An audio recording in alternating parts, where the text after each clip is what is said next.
Up mga ka-line, so ito pa lang yung ating nagawa sa tag-ulan, no? Grabe yung ulan dito.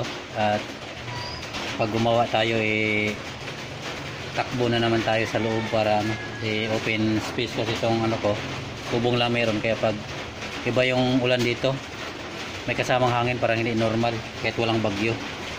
So yung papashare ko lang mga ka-line, yung ulingan, yung mini ulingan. Hindi yung tawag mini charcoal, ngayong gawaan ng uling. So ang ginawa natin mga ka-line, ayan ang loob.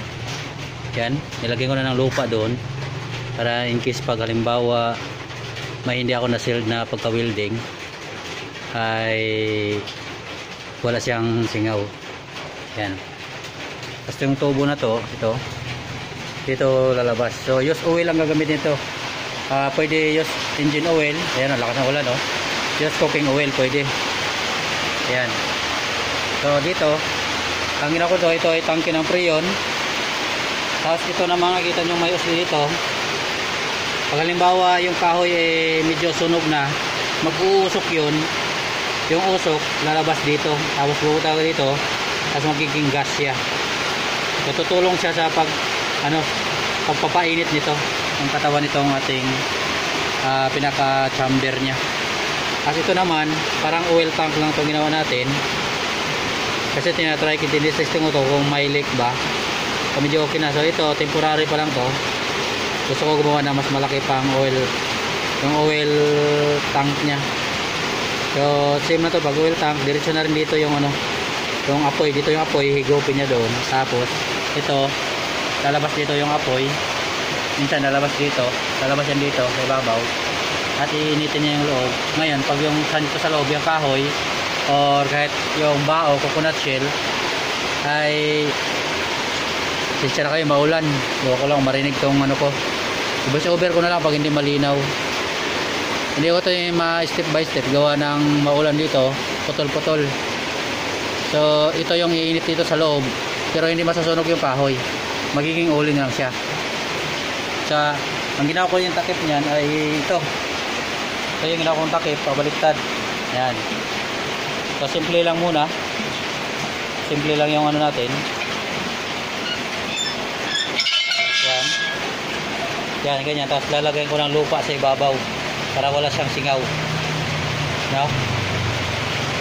Sige, i-prepare ko muna. Tapos pakita ko sa inyo pag mag-operate na.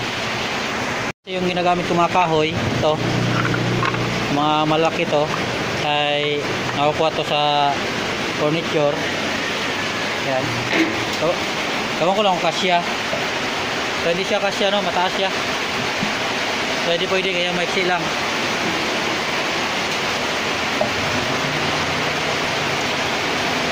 Ito hindi rin pwede, masyadong mataas. Ito yung ating gagawing uling. So ito yung nakakuha ko sa sa furniture mga ganito. Lalagay lang natin dyan. So kumadahin lang natin para maraming kasya. So grabe lakas ng ulan. Yan. So sa magkasya lang mga ka-line. So pwede kayo mag-DIY ito para hindi na kayo bumili ng uling. Kaya nyo na mag-uling.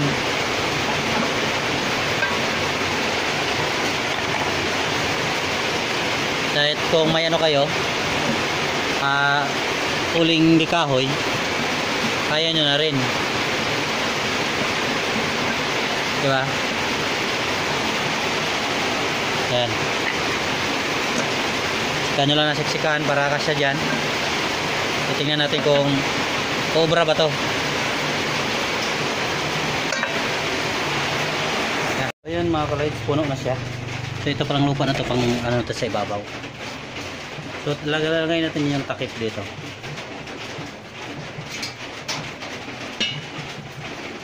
Yan.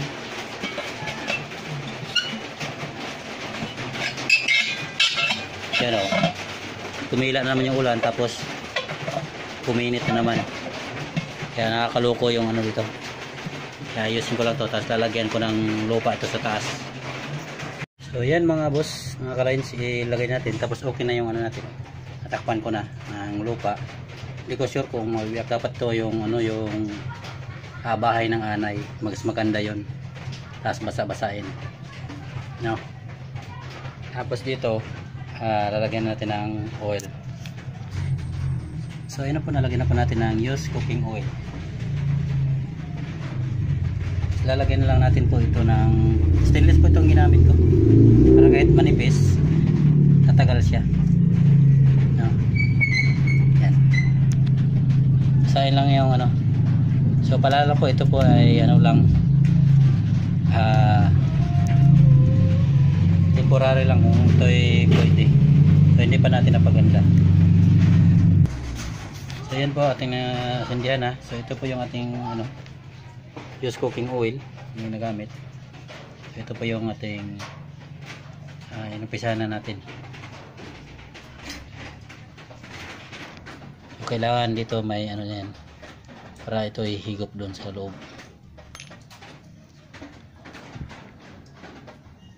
Yan. Kailangan panahipan nyo ng konti para doon lalabas dito yung usok. Yan, makita nyo, pag lumabas yung usok, hihigop na po yan doon sa loob. Yan po, ayan po yung tsura na yung sa ilalim. Habang umiinit ang umiinit yan, re-release dito ng ano, dito ng usok pag ito ay nag-minute na yung sa loob na kahoy. So alam na to ng mga mag-uuling yung concept na ganito, no?